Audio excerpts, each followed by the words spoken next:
Hey there.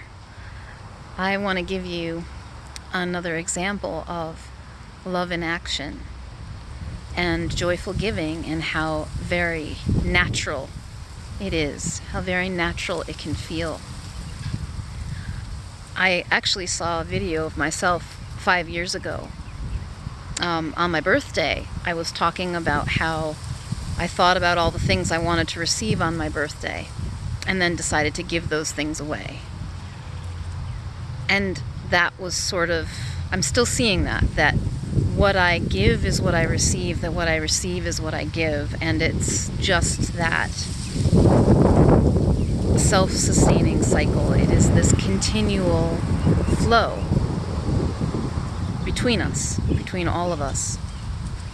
The abundance of life that is giving. So let me give you an example by way of a story that happened to me recently. So last week, I sell I have a mini course workshop that I sell a recording of, and someone purchased it, or wanted to purchase it, and started asking me, can I pay for it by PayPal and stuff. And actually that's where it begins, right? So as a business owner, it would seem, it makes sense, I have a logical obligation to respond to a potential customer's inquiry. But a lot of people people have an idea of boundaries in business, like I need to have very particular boundaries. And I don't. Not that I don't have them, but I don't think of them as boundaries. I just think about what's appropriate here, what wants to happen here. So anyway, this young woman approaches me asking if she could pay by PayPal, which I didn't have that option set up. And I was like, okay, sure. So I accommodated her. And I invited her to ask me questions. And she had a question. And her question was really thoughtful. And I love questions, by the way, because then, especially questions I don't have an answer to right away, because then I get to reflect and see, and something new shows up. And so she asked me a question, and I responded, and I had a response that wanted to be more than just an email. So I recorded her a little audio message, and she was really surprised and delighted by this audio message. And so she responded to me with this audio message. And I was delighted by what she said. She was clearly very thoughtful and delightful and poetic in her language. And this is a woman I've never met before, right? Other than our email exchange. She's over in Germany, and she found me through a Google search or a YouTube search or something. And here we are having this beautiful connection. And then she sends me another email with a gift. She's an artist, and she's drawn me these 2 designs that are just beautiful. And she sent me 2 versions because she couldn't pick between them. And I just thought, look at how magical this exchange has been. Now, at the start, I could have gone into it in a rather transactional or mercenary way. Oh, she's a customer, and I'm selling her something, and therefore I need to make her happy and give her something.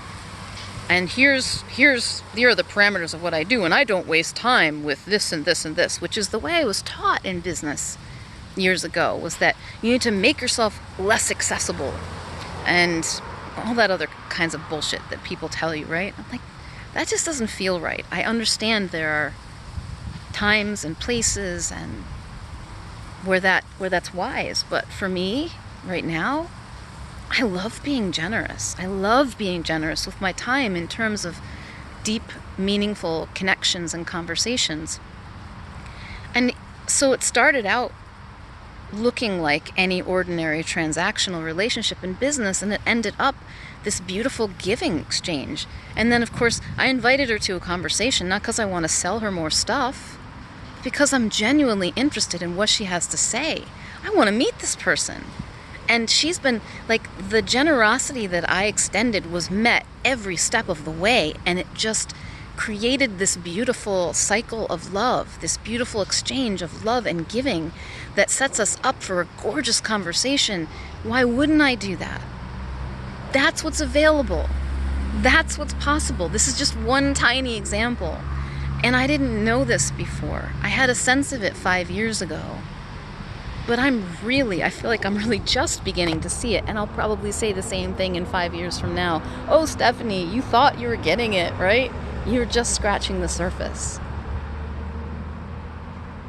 So if I was going to hand you something to reflect on, it would be,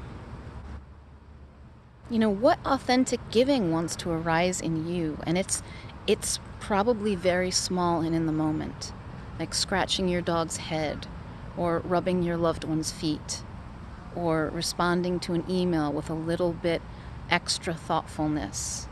That's it. That's it.